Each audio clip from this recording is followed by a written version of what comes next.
CNN's Marshall Cohen. He's been closely following every single twist and turn. Marshall, I'm so glad that you're with me today at this magic wall, and you match the magic wall.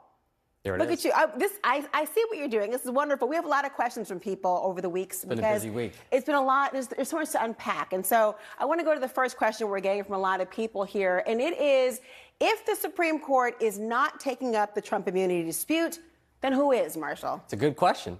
So look, in the federal system, you got the trial court, the Circuit Court of Appeals, and the Supreme Court. Trump is on trial and asked for immunity. The judge said absolutely not. So he's appealing to the middle court, the Circuit Court of Appeals. But Jack Smith was trying to jump all the way to the Supreme Court. They said no today, so we'll go back to the regular process, the way it usually works with the D.C. Circuit Court of Appeals.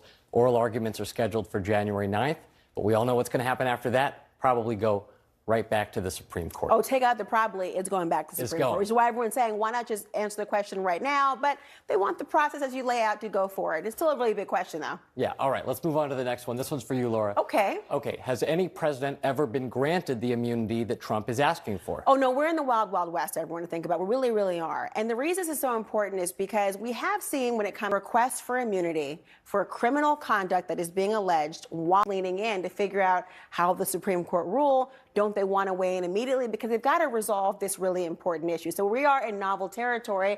But as you can imagine, there's another question. A lot of novelty. A lot of novelty here as well. Does Trump have to be convicted of insurrection before getting kicked off the ballot? Talking about Colorado here. Colorado 14th Amendment. It's a great question. I've been getting this question all week. So the answer is not necessarily. The 14th Amendment, the text does not say anything about requiring a conviction of insurrection to disqualify someone because they engaged in insurrection. Look, the Colorado Supreme Court decided that Trump is disqualified even without any criminal convictions. There was a dissenting opinion. There were 3 dissenting opinions. One of them was all about this. And he said, you know what? I don't think we can take this extraordinary step without a criminal conviction. And let's be clear, Trump is facing criminal charges regarding the election, but not insurrection. He was charged with conspiracy and obstruction. Jack Smith did not go nuclear and hit him with the insurrection. And there was that lower court finding of an insurrection, but not a criminal actual finding in a trial. A very different ballgame. That's for right. So Civil many people. case versus the criminal. Got to keep it all straight. All right, let's wrap it up with one of the most notorious legal figures of our time, Rudy Giuliani. All right, Laura, after declaring bankruptcy, as he did just a few days ago, does Rudy Giuliani still have to pay the $148 million defamation judgment?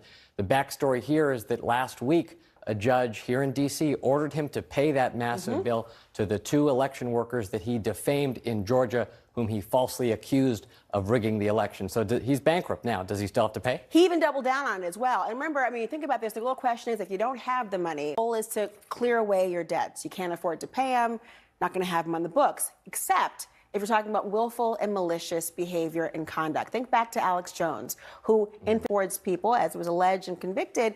That was enough to say, no, you still have a responsibility. Now, what order you get paid, a very different story. You're talking about get paid right away, but they will still have to be able to have themselves in line, number one.